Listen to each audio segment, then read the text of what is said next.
people get really annoyed when they spend sometimes $1 million or more putting together a proposal. A lot of work goes into these proposals. And then for the government just to say, we're not even going to give you any feedback with respect to why you lost.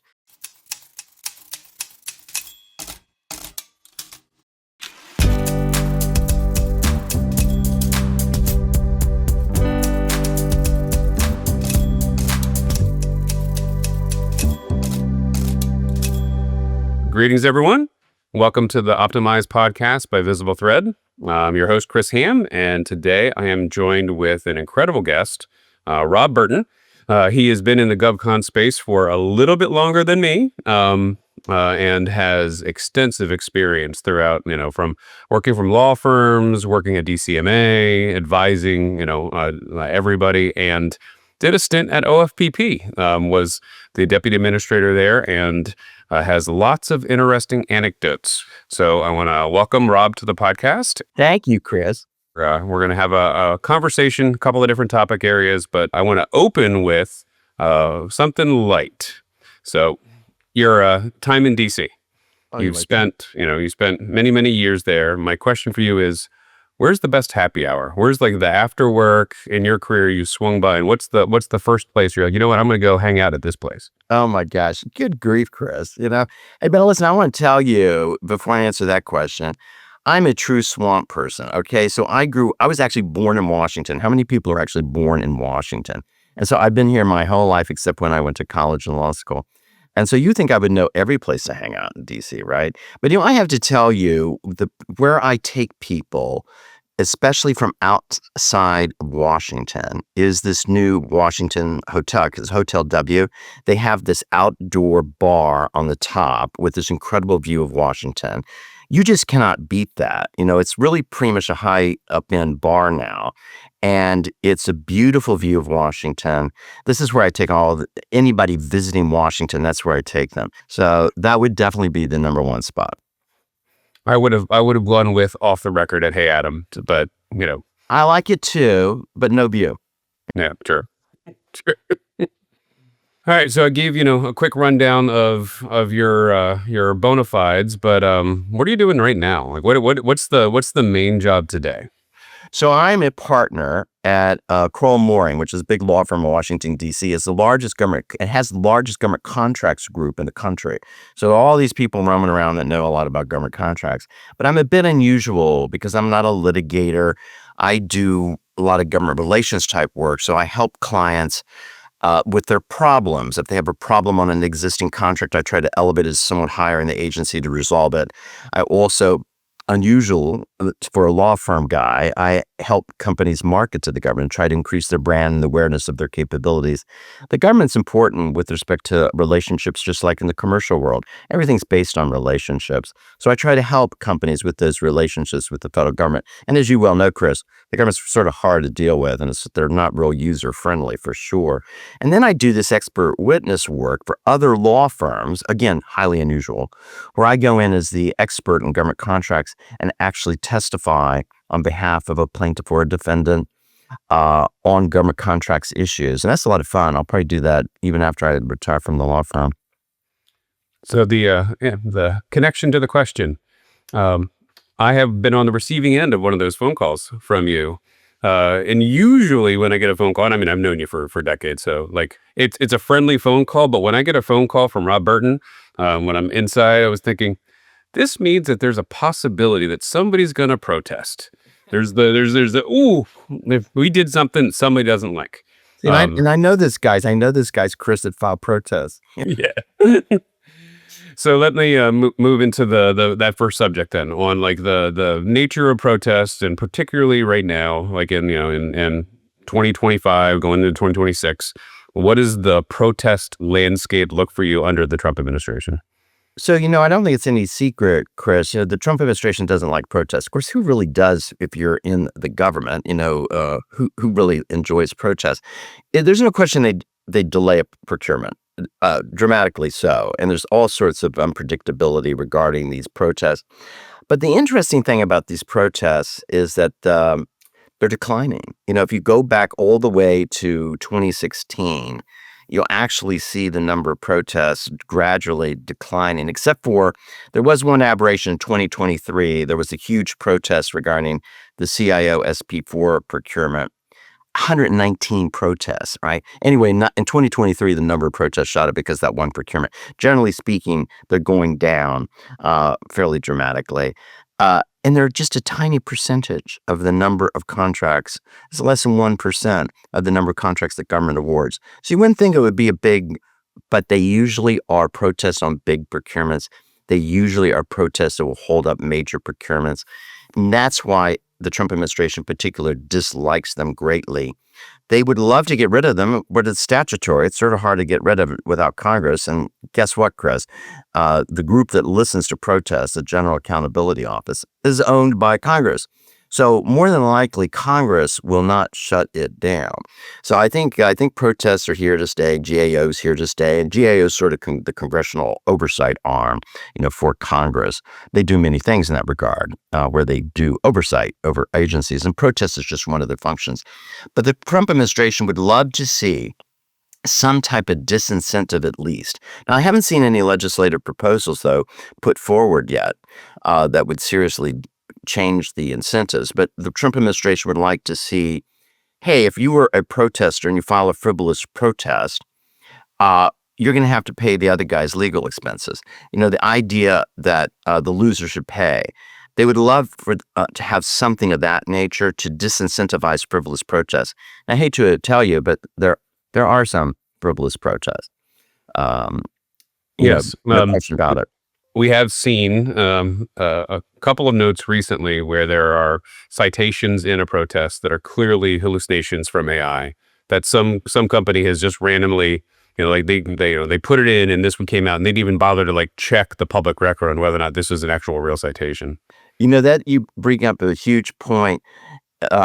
AI, right? The small businesses don't want to hire these high-priced law firms, and most protests are filed by small businesses. And what do?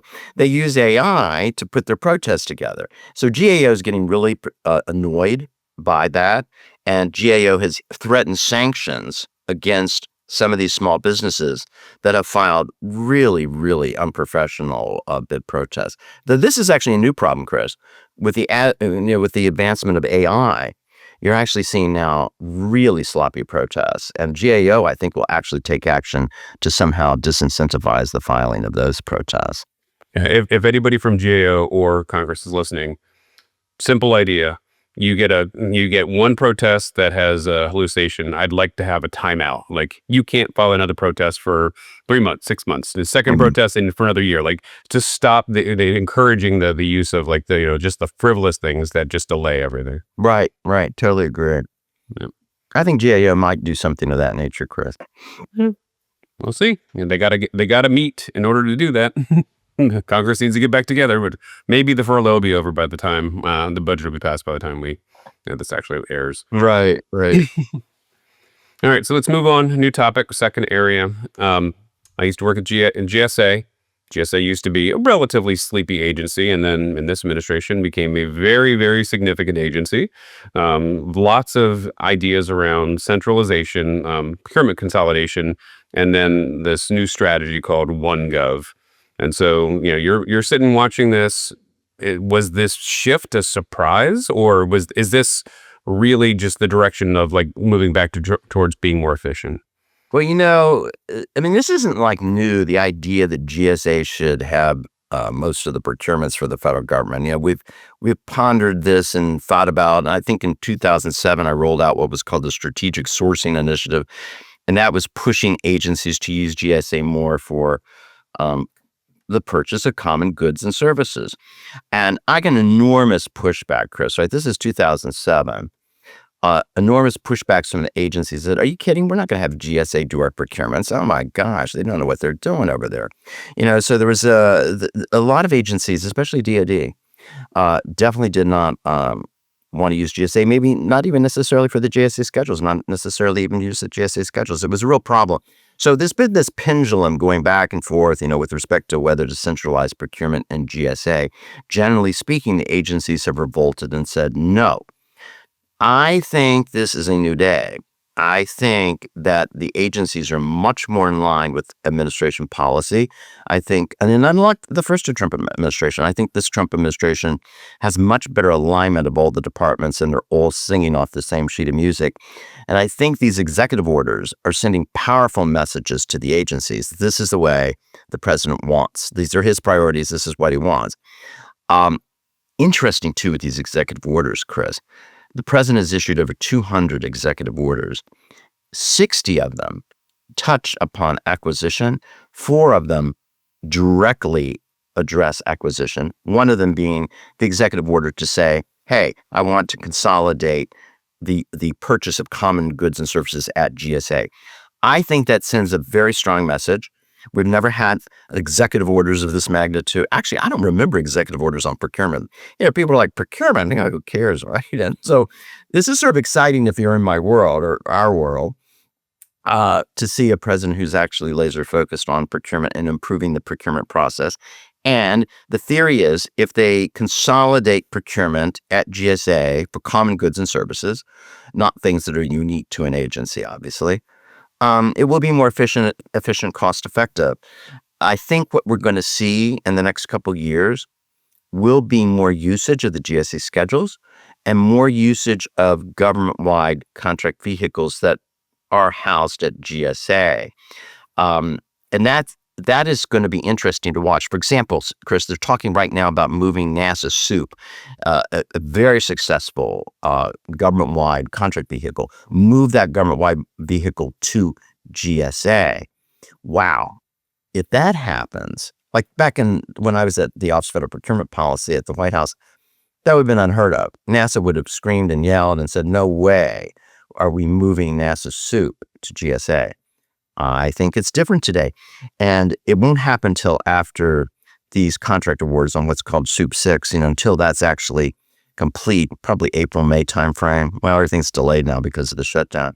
But if NASA SOUP goes to GSA, which they say it will, in sometime next year, then that will be huge. That will basically say, you know what, it is different. The times have changed. We are going to see more consolidation at GSA. So on that topic in particular, I was an active user of the NASA SOUP program while I was a GSA employee. It had incredible benefits relative to some of the established GSA GWACs and Schedule 70, because they had the ability to add a product. They could quickly do mods. Like there was a user benefit to use the SOUP program versus using some of the in-house vehicles at GSA. Uh-huh. And I've been very public about the argument that if you do move it inside of GSA, it'll probably be successful for the rest of its current natural life. But the nature of GSA is it's really hard to pick a number of businesses and make them winners and not have who's ever the next in line complain about a limited number of awards. So I don't know how many awardees are on SOUP 4, SOUP 5, SOUP 6, but like GSA vehicles, the number of awards get wider and wider. It's always more because it's it's America's buyer. It's got to have the marketplace for everybody, and a fast lane, like a group of winners always expands if it's inside of GSA. So I think like the nature of moving it is very risky to its success. Well, GSOs don't have enough people, unless they move all the NASA employees over, which maybe they'll do, and rebadge them.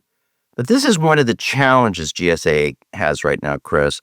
They don't have the number of people necessary to handle some of these agency procurements. I mean, we're talking about movement of other procurements over to GSA.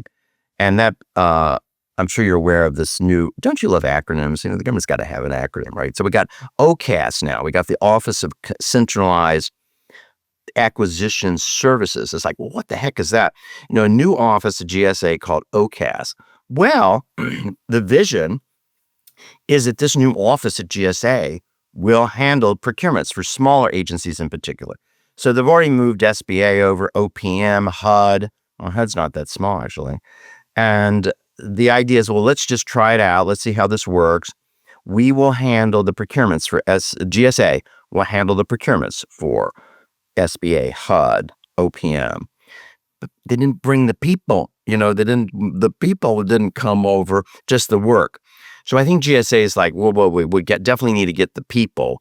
We're going to have to increase the size of this office dramatically in order to do the procurements for all these different agencies.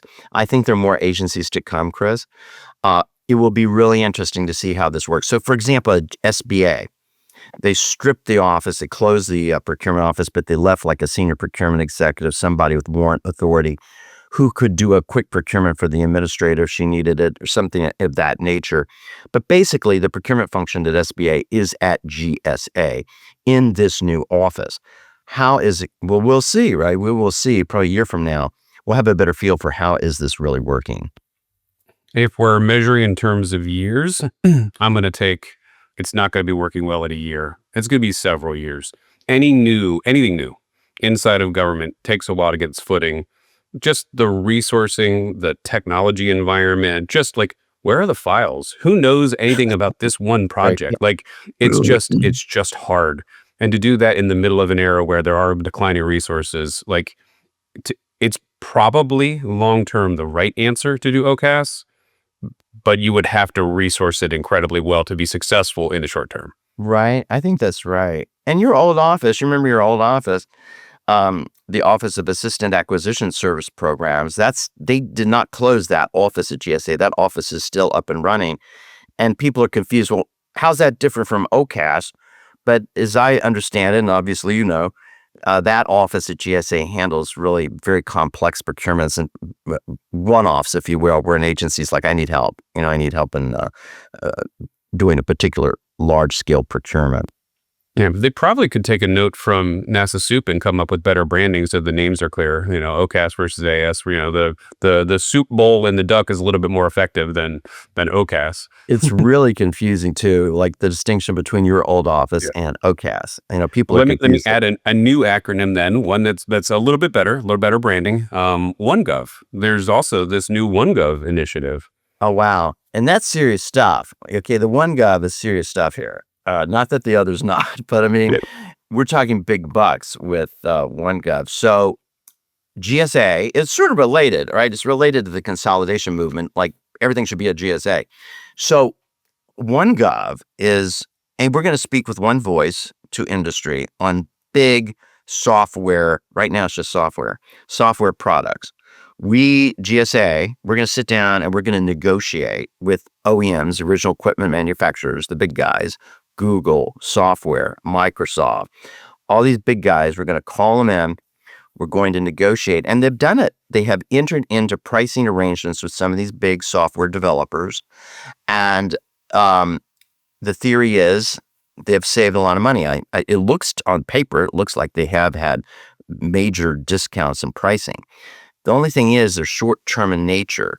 Most all of the agreements are very short-term. Some are already, I think some are already up.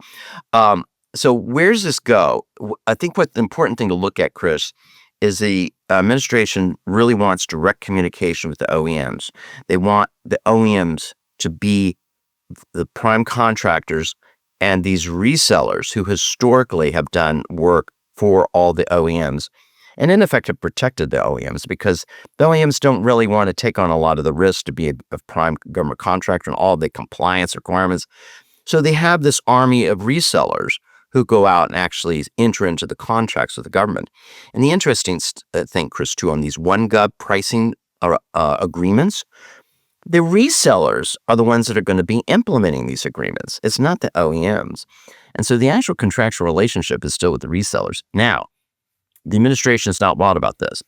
The administration really is skeptical about these resellers, and they have the feeling that these resellers charge too much with respect to their profit, their markup, generally speaking, and they're suspicious that resellers have taken advantage of the government. I don't know that there's any evidence to show that, but there are rumors that GSA and DoD together are very close to issuing a memo that will actually put a cap on the markup. And I heard it could be as low as or high, just depending on how you look at it, 5%. This would be revolutionary in nature. I mean, I don't think we've ever had anything like this where for commercial contracting, we're talking about commercial contracting, Chris. that the government has actually put a cap on profit or markup. In other words, we're not paying any more for your overhead and profit than 5% or whatever percentage we come up with. That would be new and different. I don't know if it's going to happen or not, but it does highlight the desire of the administration to have direct communication and negotiation with the OEMs, and they're questioning the value of the resellers. No question about that. I want to pick at something that I'm not sure anybody who's new who comes in as a political appointee to GSA or the government, or you're in the normal 1102 as a contracting officer in the government, where this distinction occurs between like I want to do business directly with Google or Microsoft or Salesforce or whoever, like big company name, and that company actually doesn't want to deal directly with the government. Like you mentioned, the compliance and the complexity of it, and they choose to use this third party, this value added reseller. What's the mindset of the OEM that's trying? What's the risk they're trying to avoid, but not dealing directly with the government? Because new people who show up, they don't understand why this other market exists. Yeah, interesting. Well, this goes to the whole, and it's the same time the administration wants to attract innovative, new small businesses. They want to attract people to the government and get them in the marketplace. And it's the same bugaboo that we've had for years. There are a couple of things where large companies and small, quite frankly, don't want to deal with the government. One is the cost accounting standards. The cost accounting standards are in major need of reform. They are a huge barrier to entry into the federal marketplace. Enormous special requirements that only apply to federal work, not commercial work. TINA, the Truth in Negotiations Act, again, enormous compliance burdens arriving out of that law with respect to disclosures of pricing and so forth to the government. And intellectual property, Chris, intellectual property rights. The intellectual property rights, the government tries to take intellectual property rights from the contractors in an aggressive way, quite frankly. And a lot of contractors like, forget it. You do not operate as a commercial type entity. You have all these special rules that we don't want to deal with. And so the resellers, to the credit, they know how to deal with it. They've got it down. They know how to comply with all of these different requirements, and it's costly. It's very costly. And so, the resellers do charge for all of that work they do as far as compliance, and they do integration work, right? They take a lot of different software programs and integrate them. They really are value added. I mean, I'm sure there's exceptions to every rule, but bottom line is, and I don't know if GSA fully appreciates at this point exactly what resellers do. I mean, it's not a pass-through arrangement. And there is a view that, at least for IT resellers, I should distinguish that from maybe others, but as far as IT resellers, there really is a value add to what they do. And I don't think most of the OEMs want to take on that burden. They don't want to incur the costs. And guess what? If, in fact, you force the OEMs to have direct relationships with the government, their prices will go up. And probably some of the OEMs say dramatically so. And I think part of it is also just an ordinary definition problem where we use the word commercial, but when we say the word commercial, we mean like three different things. Like, we're using the Google example. I'm talking to you through a Google Chrome, browser right now. But when I use that in the government, it's not like the purest version of that commercial. It's a modified version of the commercial that complies with the government's rules. And then there's like levels of commerciality. And I think that the government doesn't realize the complexity it imposes on commercial firms that then forces them to go interact with this intermediary to make sure they're in compliance. I think that's really good. And that's not necessarily just software either. Yeah. And that's the other thing, Chris, on this OneGov initiative, the software products, that's just the initial salvo. That's just the initial. GSA plans to go to services. They plan to use the OneGov philosophy in the direct negotiation with OEMs or prime large companies. They plan to go to services eventually. Now, whether they do or not, I don't know. But the plan is to expand this OneGov initiative beyond just software products and move into services, which obviously would be a huge pivot. Well, job security for you and me. They've done 12 of these. I think it's at least 12, Chris. I think there've been at least 12 since April. That's a lot. Just in the last 6 months, you've had 12 of these OneGov pricing arrangements. Yeah. I think the hard part in order to be truly successful, though, you get a discount off of the GSA schedule for this software product, but you need the government to then act as a single buyer. You need to actually take all of the requirements, and maybe it's a distinction between like civilian agencies with similar infrastructures and different DoD, like 4 or 5 major buys of this one software to get the volume discount. And that's not the way that money flows today. Well, Right. if money flows, it goes to the agency, and the agency they'd have to like team up. It's like everybody sitting at a dinner and who's going to put out their credit card. The credit card right now is 12 different credit cards. It's not one person saying, I got the check. So they'd have to change the nature of the money in order to make it successful. Interesting. Yeah, that's a good point. Fascinating. All right, let's move on. We're going to move on to the RFO, the Revolutionary Far Overhaul. In several agencies, it is live today. The deviations have been issued. And so you used to be in a seat where you could have made subtle tweaks to the rules, but now we're seeing bigger tweaks to the rules than we've ever seen. So my question for you is, what are your thoughts on what they did? And then I have some follow-ups. Well, Chris, I've been impressed, to tell you the truth. I mean, I think what GSA has done on this is very impressive. I don't know if it's revolutionary, and maybe that word revolutionary increased expectations like, oh, wow, we're going to end up with a FAR that's only 100 pages. Right now, it's over 2,000 pages. Wow. Although, okay, here's some stats. Okay, this is really interesting. And some people might think this is revolutionary. They have, these are stats I got from GSA. They've removed 600 pages of the FAR. That's not bad. It's over 2,000. That's like almost a third, almost a third. I don't know. That's a big chunk. 175,000 words have been removed from the FAR. 1,200. Now, this may be the most important statistic. 1,200 directives, in other words, sentences that use the word shall. You shall do this. You shall do that. Have been removed. Now, they may have been turned, they may have used a different word like may. In other words, they're no longer 1,200 shalls. Now, you know what that means for lawyers, right? This isn't good news for lawyers, because lawyers like these requirements and then find out, where did the government fail to follow its own procedures and the requirements that were mandatory. What they're doing with this FAR rewrite is reducing the number of mandatory requirements. That is huge. And also, and again, to their credit, for decades, we've said commercial contracting, the government should be more like the commercial world. It should use commercial techniques. It should simplify its procurement process.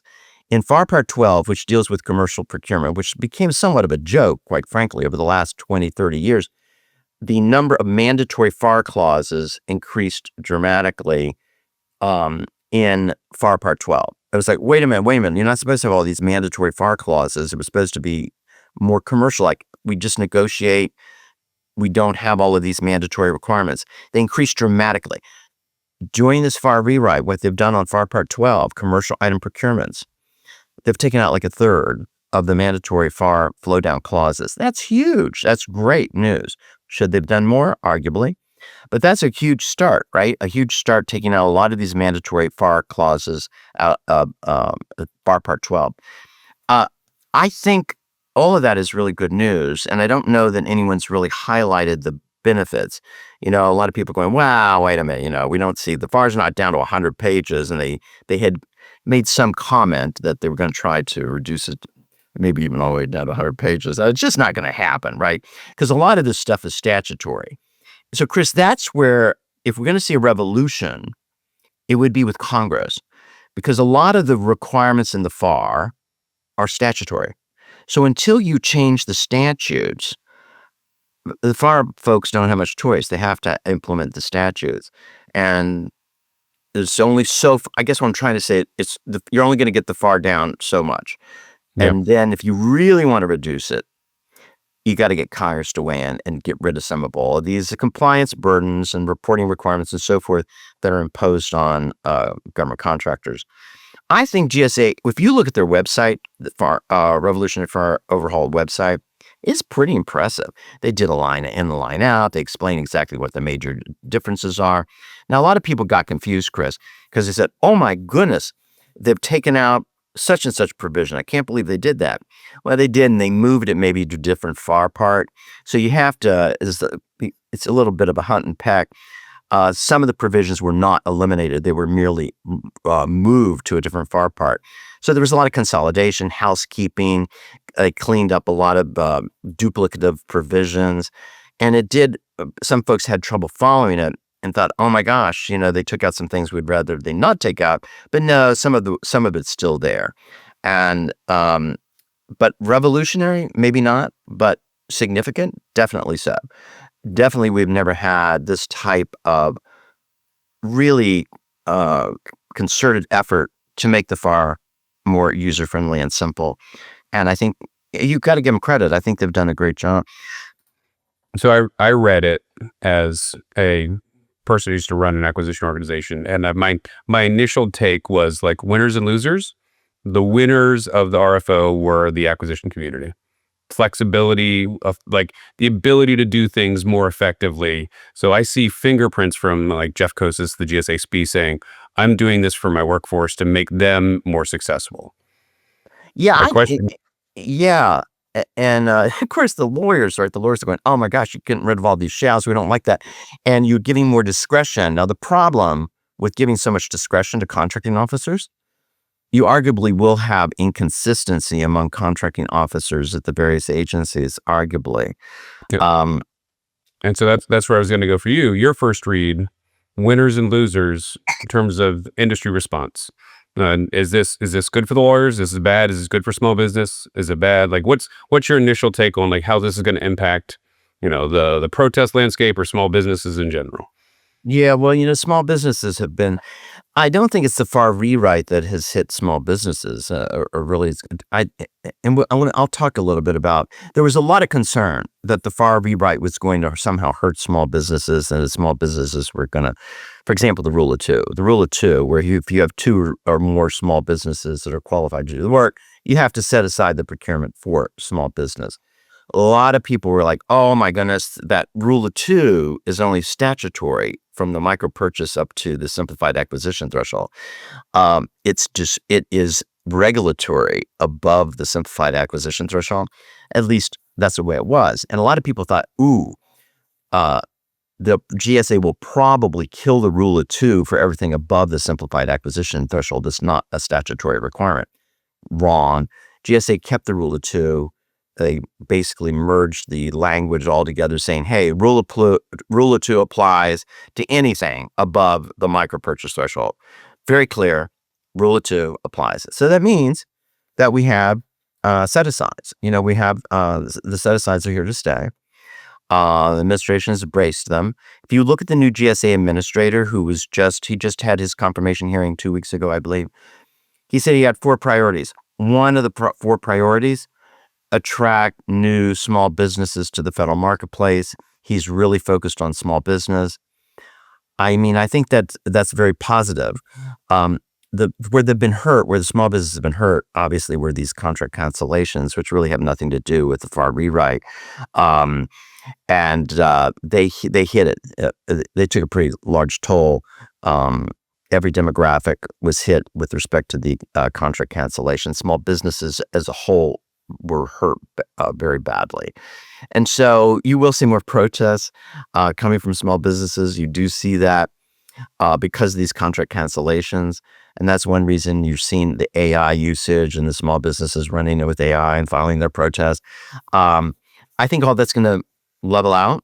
And I think generally in the future, you're going to have fewer bid protests because there's more discretion for the contracting officer, and for lawyers to challenge a discretionary decision by a contracting officer is really hard to do. Very hard to do. And you really like to have very clear rules, like you shall do this or you did not do it and you were supposed to. Lawyers love the word shall. And basically, they've gotten rid of 1,200 shalls. So I think in the long run, this will reduce litigation. The big questions, Chris, now that these contracting officers have all this flexibility, are they really going to use it? For example, are they going to use non-FAR tools, which they have been able to use for years? This administration, I think, is encouraging the usage of non-FAR contracting tools, such as other transactions that would be non-FAR based. Are they going to do that? Are they going to feel more emboldened to do that? Or are they going to go, hey, I'm used to doing it one way, I'm going to do it the same old way, I've done it for 20 years. That remains to be seen, to what extent these contracting officers will embrace the discretion they're being given. I haven't been a federal employee for 7 months, but I could speak on behalf of all federal employees today, they do not feel emboldened. maybe in a year, maybe in a couple of years, like having all of access to all of the new flexibilities, it is an environment where like there is not aligned trust, and we're gonna take some risks. Right. Yeah. Yeah. Well, that brings us, Chris, to what's next with this FAR rewrite, the revolution of the RFO. None of this stuff that you and I are talking about really is effective, except in a limited way. What the administration is doing is they're using, now this is revolutionary. Deviations have not been used this way ever. There are massive amounts of deviations, right? They're doing, and they want these things to be immediate. With respect to the changes of in the FAR, they want these changes to be immediate. Well, they are at GSA. GSA has done the deviations and they're effective. But guess what? Not all agencies have issued deviations, including the Department of Defense. The Department of Defense has been somewhat on the sidelines, waiting to see what happens. Right now, it's business as usual. The DFAR, the FAR, nothing's really changed at DoD. And that, let's face it, they spend a lot of money. GSA, yes, deviations were effective immediately. A lot of agencies, it's all over the place. You don't know what rules are in place. Now that's going to change, though, Chris. That's going to change very quickly here. They've done the FAR rewrite. They're done with GSA's done with its deviations. The next step will be interim rules. They will go out, and we'll use an interim rule because all of this emanates from the president's executive order. And generally speaking, the FAR Council uses interim rules to implement a president's executive order. So you'll see interim rules. Now, everything's delayed because of the shutdown, and I think they wanted to get them out by the end of the year. I don't think that's going to happen. But these interim rules will go out probably in January. And I understand they're going to go with a very short public comment period, maybe only 30-day comment period. And then you'll have the final rule. But interim rule, you know what that means. It means it is effective immediately, pending finalization after public comment. So all of this that we're talking about is going to be effective in 2026. So it's coming. It's coming soon.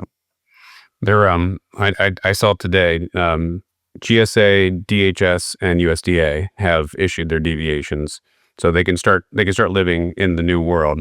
One of the areas that jumps out at me, and this will be like get your take on it. FAR Part 15 has some substantive changes in like the definition of like whether or not you're conducting discussions when they used to have the word clarifications. So like the ability to communicate and, maybe understand something further. Do you think that that's going to be the main area, the avenue for protest, is whether or not you did or didn't discover more in Part 15, or do you think it's still going to play out the way that it is today and then it comes out in discovery during a protest? Well, this interesting point you're raising. So FAR Part 15 discussions, that was the fertile area for bid protests. You didn't follow the rules. You didn't do the discussion correctly. You didn't put everybody in the group that the discussion you should have had. FAR 15, they basically did away with discussions, and they now we've always had clarifications, and clarifications are still there in FAR Part 15, but now you can have negotiated clarifications. So I can say, hey, Chris, I'm not really sure you have 5 years of experience, and you've got to have 5 years of experience to be the program manager on this contract, and you're out of here, if you don't have a program manager with 5 years. You and I can discuss it. We can, I'm going to call you for clarification, and then maybe we negotiate something and say, well, maybe that does count for your 5 years of experience. Oh, okay, I didn't understand that. Oh, okay. Even though you don't say it, you have it, right? You got it. Okay. So you've clarified that for me. And we had this private discussion or clarification. And all of a sudden, that's really great. They're more commercial-like. They are making FAR Part 15 more commercial-like with respect to clarification and negotiated clarifications and talking more directly with each vendor. But this is what people don't like. They don't like that kind of flexibility. I mean, it's especially lawyers. It's like, wow, we want very clear rules. None of this behind the scenes negotiated clarification. What is that? They liked all the rules with respect to discussions because it was black and white. You'd either follow the rules, you didn't follow the rules. You didn't follow the rules. There's a lot more flexibility now in FAR Part 15, and you don't have these structured discussions anymore, where if I talk to you, I got to talk to everybody, okay? If I talk to you, I got to talk to everyone else. That's really not the case now. So I think there'll be fewer protests in this whole area because the government has flexibility and discretion, and it's very hard to challenge discretion. So the previous rule was, obviously, you talk to one, you got to talk to all. And if you get something revised, then you're in discussions. Like you get a new piece of paper, then you're fixing it. The new way is I can talk to you and I could find out what you actually meant by it. And I don't need to talk to the others. And you know what protest we'll receive as a result of it?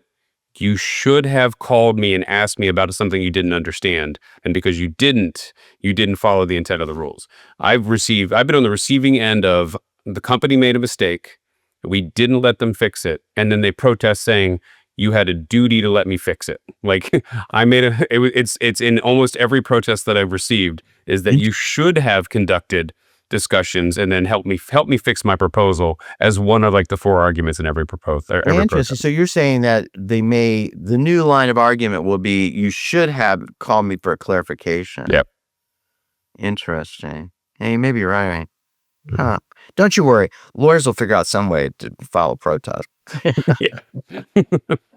Right. And I mean, with the change in the way that the money has flowed this year, there will be protests that are just incumbent, revenue protests by their very nature. Like companies have to stay in business.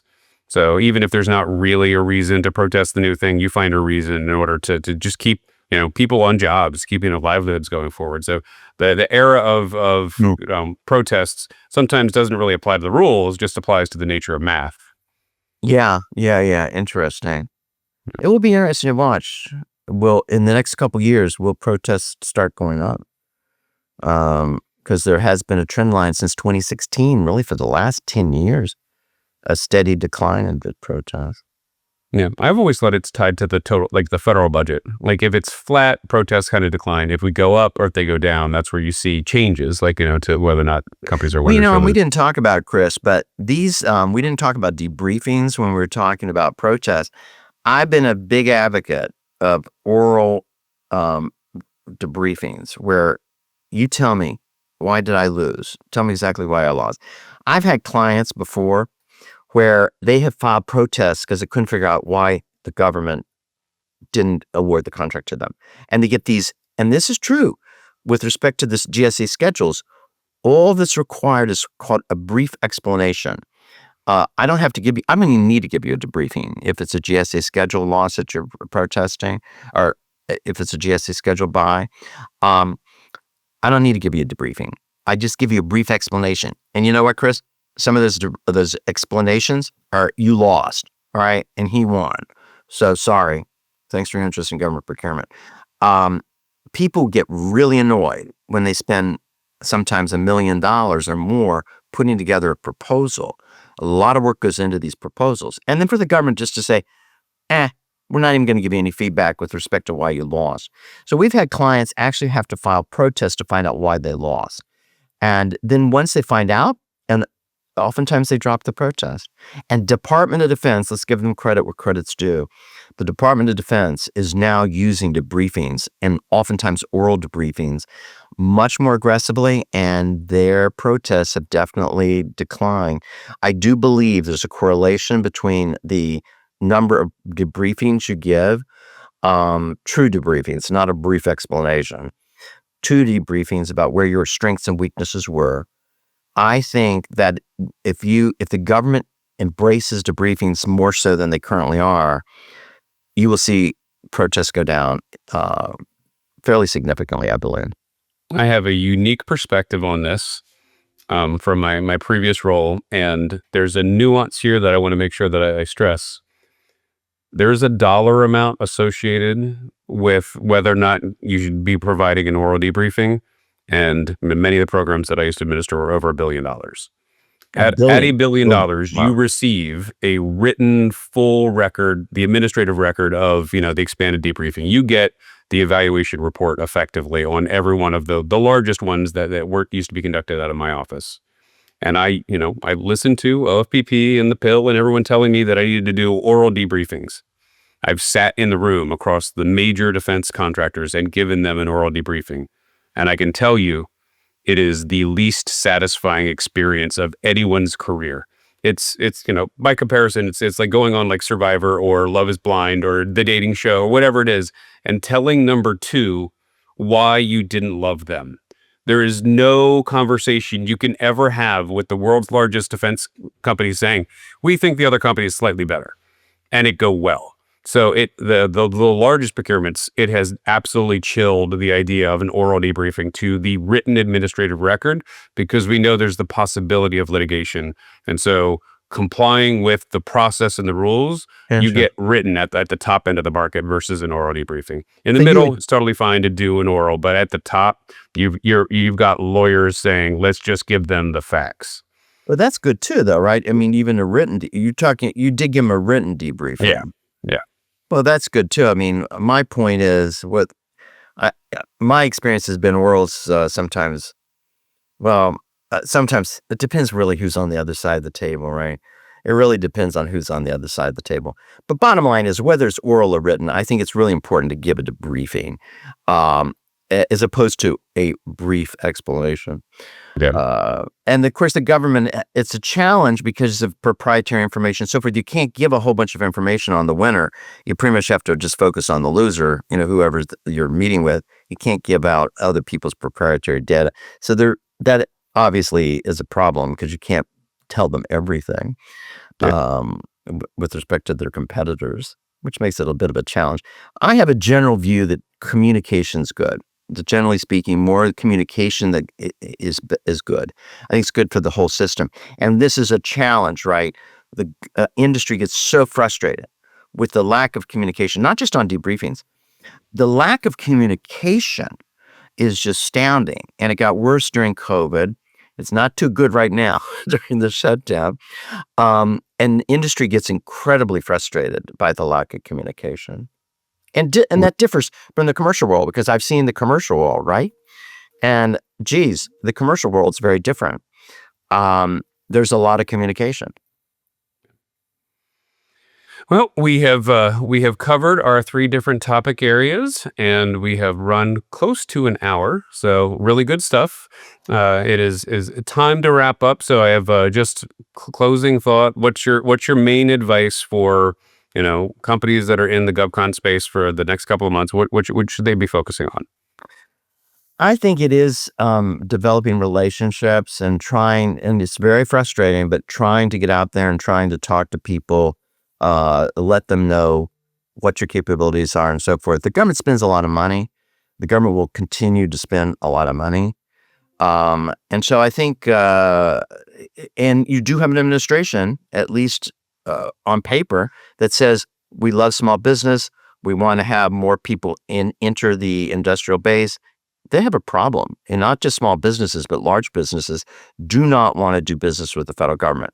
And the industrial base has declined dramatically over the last 20 years as far as people dealing with the federal government. Fewer contractors. And so that's good in one way, less competition.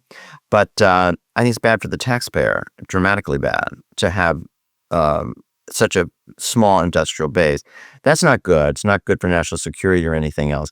So I think I would encourage companies, because there is an appetite to have new companies enter the federal market space. I think new companies should seriously look at it. And I do believe that the revolutionary FAR overhaul will simplify the rules, at least to some extent, more so than in the past. And Maybe we'll get some statutory changes too that will be revolutionary in nature that will take a year or two. But I think there's a bright future for federal procurement ahead. And if you want more tips, you can find Rob at the W on the Overlook to be able to discuss the future of government acquisition. So with that wraps up this episode. Look forward to seeing you guys in a couple of weeks. Chris, thanks so much. Thanks for having me.